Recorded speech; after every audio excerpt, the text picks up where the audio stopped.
Good morning. पिछली video में हमने छोटा जादूगर पाठ के को समझा था। इस वीडियो में हम उसके अभ्यास संबंधी प्रश्न करेंगे।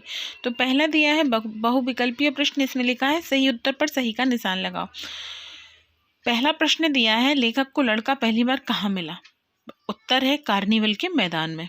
दूसरा है लड़का चुपचाप किन्हें देख रहा था, तो शरबत पीने वाले को। तीसरा प्रश्न है लड़के की उम्र लगभग कितनी होगी, तो लड़की की उम्र 13-14 वर्ष। और लेखक की पत्नी ने लड़के को क्या दिया, तो उत्तर है 1 रुपया। अब आगे देखना है अति लघुत्तरीय प्रश्न में पहला प्रश्न है लड़के के गले में क्या पड़ा हुआ था, तो इसका आंसर है लड़के के गले में मोटी सूत की रस्सी पड़ी थी। दूसरा प्रश्न दिया है लड़के के पिता कहाँ थे, तो इसका उत्तर है लड़के के पिता जेल में थे। तीसरा है लेखक ने लड़के को निशानेबाजी के कितने टिकट खरीद कर दिए, तो इसका आंसर है लेखक ने लड़के को निशानेबाजी के 12 टिकट खरीद कर दिए। चौथा प्रश्न है छोटा जादूगर 1 रुपये में क्या करने को कहता है, तो इसका उत्तर है छोटा जादूगर 1 रुपये से पेट भरकर पकौड़ी खाने और माँ के लिए एक सूती कंबल खरीदने को कहता है। अब देखेंगे हम लघुत्तरीय प्रश्न। लघुत्तरीय प्रश्न का पहला प्रश्न है लड़का पर्दे के अंदर क्यों नहीं गया था, तो इसका उत्तर है लड़का बहुत गरीब था। पर्दे के अंदर जाने के लिए उसके पास टिकट खरीदने के पैसे नहीं थे, अतः वह पर्दे के अंदर नहीं गया। दूसरा प्रश्न है किस बात से पता चलता है कि लड़का पक्का निशानेबाज था, इसका उत्तर है कार्निवल के मैदान में लेखक ने लड़के को खिलौनों पर गेंद से निशाना लगाने के लिए 12 टिकट खरीद कर दिए थे और लड़के ने प्रत्येक बार खिलौनों पर गेंद से सही निशाना लगाया और 12 खिलौने जीत लिए, अतः पता चलता है कि लड़का पक्का निशानेबाज था। तीसरा प्रश्न है वनस्पति उद्यान में लड़का किस वेश में आया था, तो इसका उत्तर है वनस्पति उद्यान में लड़का जांघिया और आधी बाहों का कुर्ता पहनकर आया था। उसके हाथ में खादी का झोला था और सिर पर मैला रुमाल सूत की रस्सी से बंधा था। चौथा प्रश्न है लेखक के मना करने के बाद भी उसकी पत्नी ने लड़के को खेल दिखाने की अनुमति दे दी, उससे उसके किस गुण का पता चलता है, तो इसका उत्तर है लेखक के मना करने के बाद भी उसकी पत्नी ने लड़के को खेल दिखाने की अनुमति दे दी, इससे उसके ममतत्व के गुण का पता चलता है। अब देखना है हमें दीर्घोत्तरीय प्रश्न का पहला प्रश्न।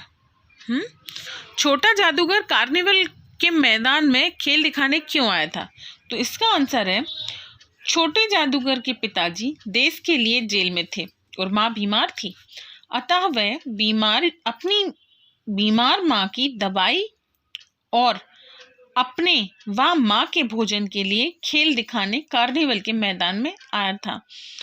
दूसरा प्रश्न है छोटे जादूगर को अपने पिता पर गर्व क्यों था, तो इसका उत्तर है छोटे जादूगर के पिताजी देश के लिए जेल में गए थे। वह स्वयं भी देश के लिए जेल जाना चाहता था, किंतु बीमार माँ के कारण नहीं गया था, अतः उसे अपने पिता पर गर्व था। तीसरा प्रश्न है लेखक को अपने ऊपर क्रोध कब और क्यों आया, तो इसका जवाब है कोलकाता के सुरमय उद्यान में जब लेखक की पत्नी ने छोटे जादूगर को तमाशे के बदले में 1 रुपये दे दिया, तब लेखक को अच्छा नहीं लगा, किंतु जब उसने छोटे जादूगर द्वारा 1 रुपये में भरपेट पकौड़ी खाने और माँ के लिए सूती कंबल खरीदने की बात सुनी, तो उसे अपनी भूल पर पछतावा हुआ और अपने ऊपर क्रोध आया। चौथा प्रश्न है, दूसरी बार छोटा जादूगर लेखक को कहाँ मिला और क्या हुआ? तो इसका जवाब है, दूसरी बार छोटा जादूगर लेखक को कोलकाता के सुरमय वनस्पति उद्यान में मिला था।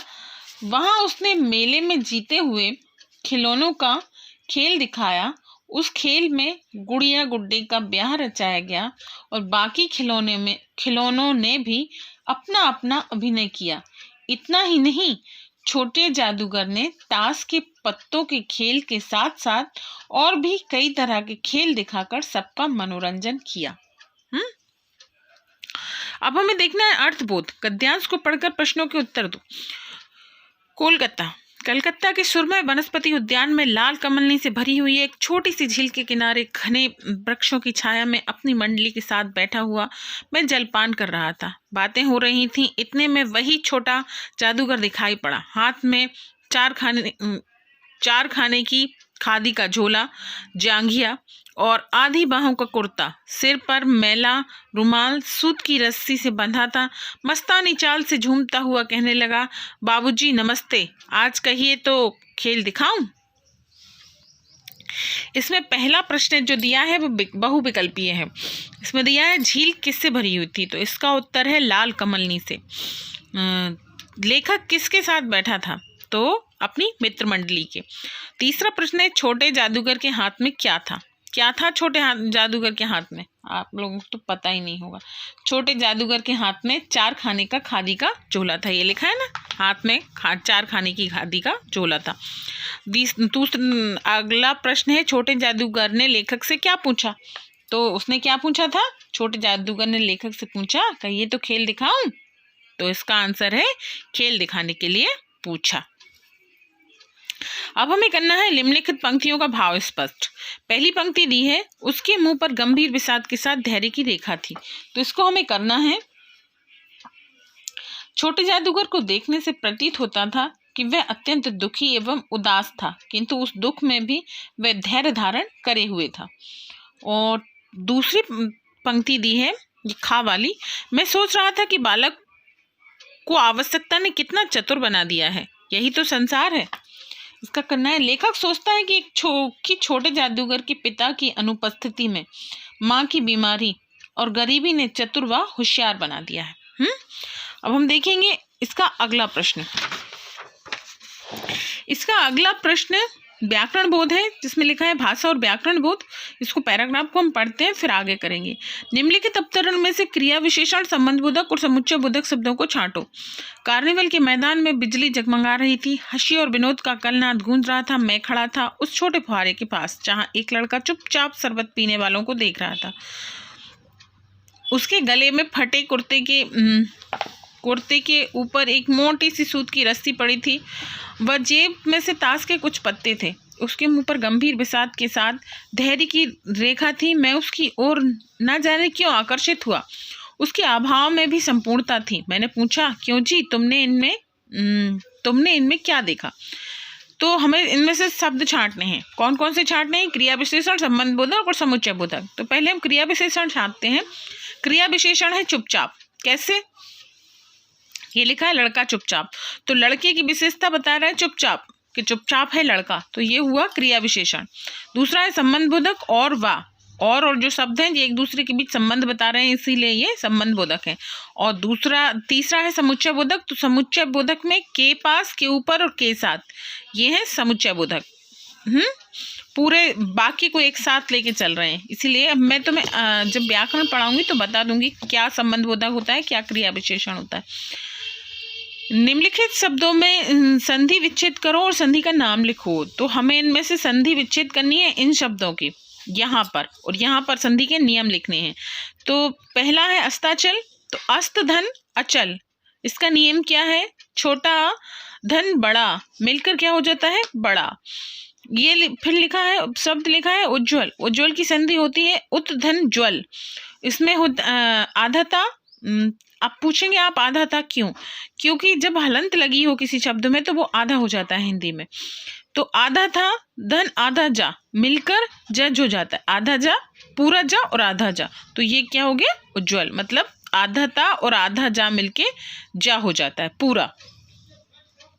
अब देखिए हमें दुर्बल की दुह धन बल, तो क्या हुआ दुर्बल।